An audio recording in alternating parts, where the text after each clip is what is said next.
धर्म, सभ्यता और संस्कृति के वैचारिक पालक और विनाशक दो रूप में होते हैं, लेकिन कई बार हम विनाशक को भी पालक के रूप में देखने लगते हैं। हो सकता है आज का हमारा एपिसोड आपको थोड़ा असहज कर सकता है, लेकिन अगर आप बनी बनाई धारणा या आस्था से अलग होकर थोड़ी देर सच को समझेंगे तो पूरा मामला आसानी से समझ आ जाएगा।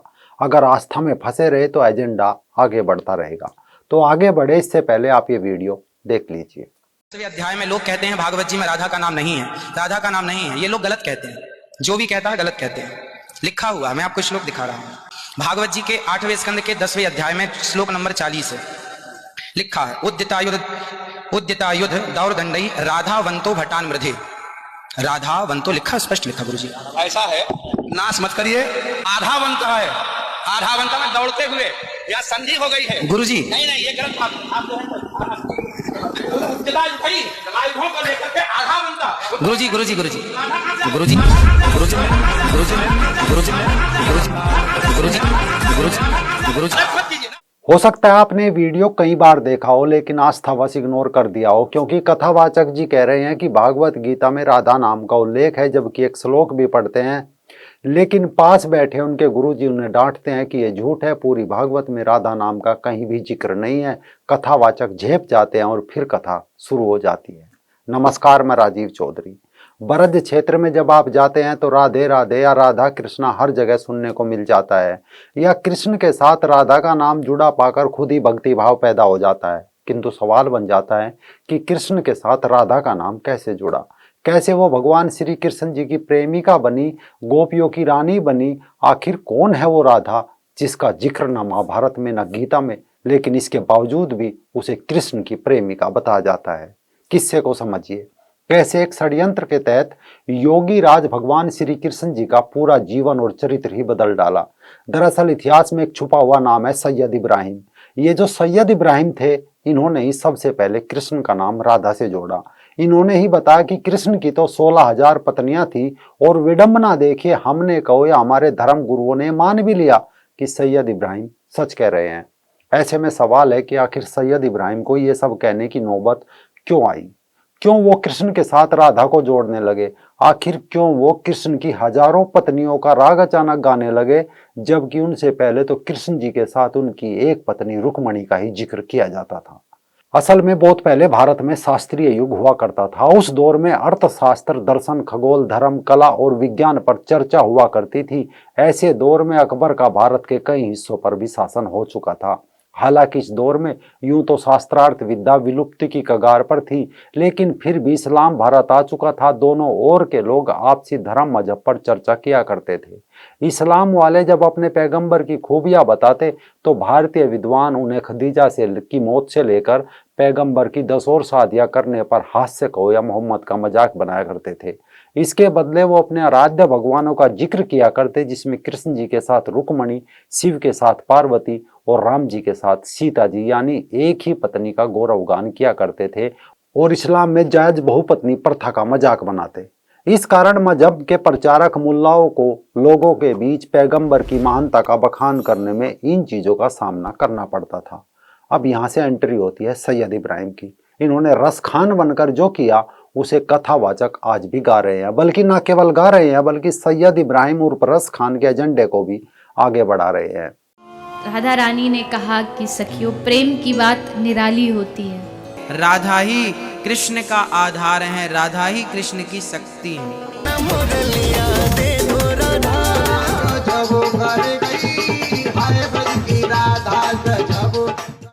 दरअसल अब इस किस्से को पूरा समझिए कि ये कैसे हुआ। शेरशाह सूरी से हार होने पर हुमायूं को कन्नौज के काजी सैयद अब्दुल गफूर ने अपने घर में शरण दी थी। इनके घर में हुमायूं काफी दिनों तक छिपे रहे।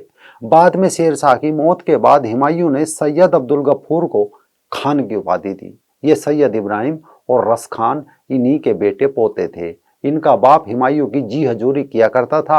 हुमायूं के बाद जलालुद्दीन अकबर गद्दी पर बैठा तो सैयद इब्राहिम और रस खान अकबर की जी हजूरी करने लगा। अब कहानी कैसे बनाई गई और कैसे हमारे माइंड में सेट की गई, जरा वो भी सुन लीजिए कि सैयद इब्राहिम उर्फ रस खान एक बार ब्रज पहुंचे। एक दिन वे कृष्ण दर्शन के लिए गोवर्धन गए। वहां मंदिर में प्रवेश करने लगे तो उन्हें इस्लामिक परिधान धारण किए हुए देखकर वहां धक्के मारकर भगा दिया। दुखी रसखान गोविंद कुंड के पास जाकर बैठ गए और 3 दिनों तक टकटकी लगाकर मंदिर की ओर देखते रहे। उनकी ये दशा देखकर भगवान प्रकट हुए, यानी एक मुल्ला को देखकर भगवान श्री कृष्ण जी प्रकट हो गए। विडंबना देखिए, अपने लाखों करोड़ों भक्तों के लिए कृष्ण प्रकट नहीं हुए, लेकिन एक मुल्ला निराश थे तो प्रकट हो गए।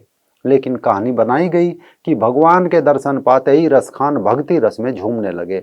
ब्रज के गोकुल और गोवर्धन इलाकों में उन्हें संत व महात्माओं का सानिध्य मिला और फिर वे वृंदावन स्थित वल्लभाचार्य के पुत्र अरुणी के उत्तराधिकारी गोस्वामी विठलनाथ जी की शरण में पहुंच गए।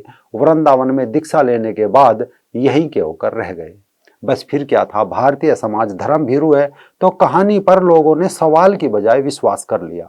किसी ने सवाल नहीं किया कि भगवान कृष्ण ने तुम्हें कैसे दर्शन दिए। रस खान ने जो कहानी बनाकर सुनाई, लोगों ने उस पर विश्वास किया और रस खान अपने एजेंडे को आगे बढ़ाने लगे। उसने ब्रज भाषा में दोहे लिखने शुरू किए। दोहे ऐसे कि प्रेम से भरे हुए, लोग मजे से सुनते, दूसरों को सुनाते।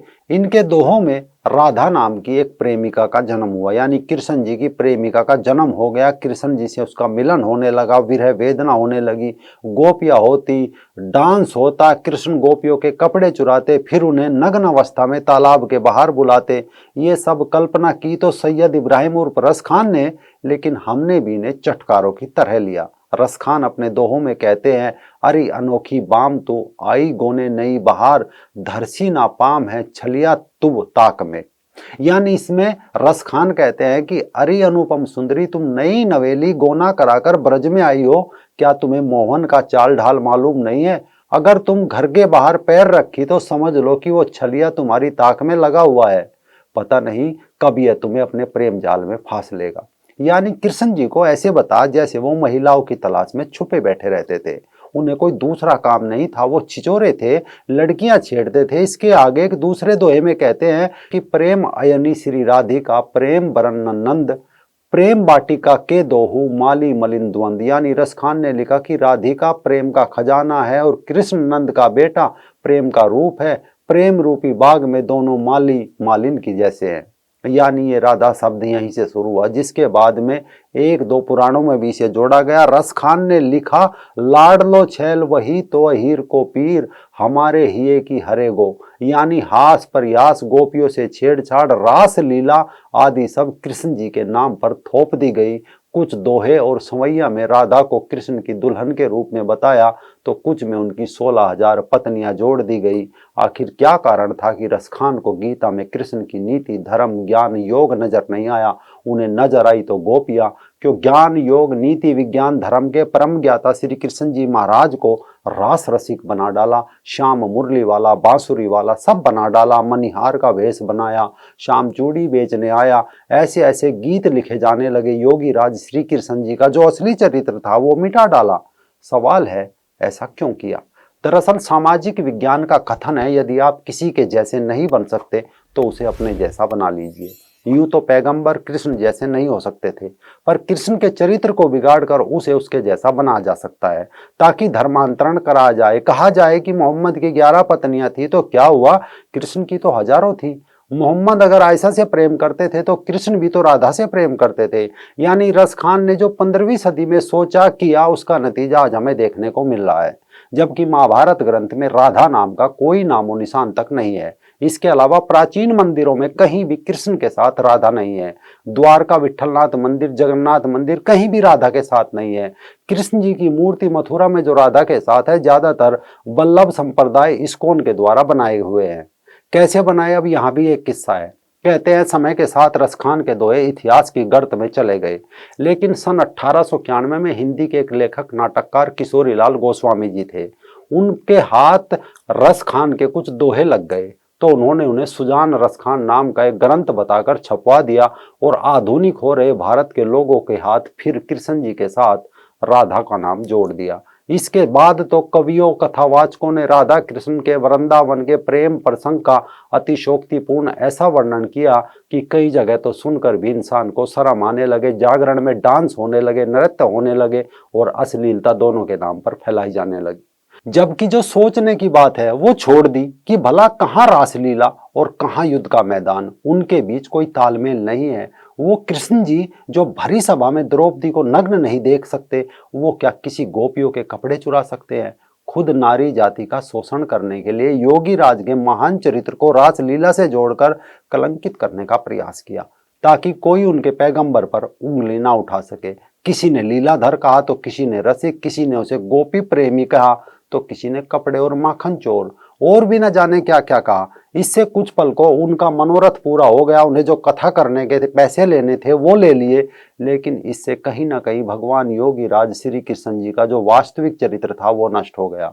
आज भी ये कथावाचक, टीवी सीरियल वाले, बॉलीवुड वाले सब मिलकर कृष्ण के साथ राधा और गोपिया ये सब जोड़कर सैयद इब्राहिम यानी रस खान का काम ही आगे बढ़ा रहे हैं।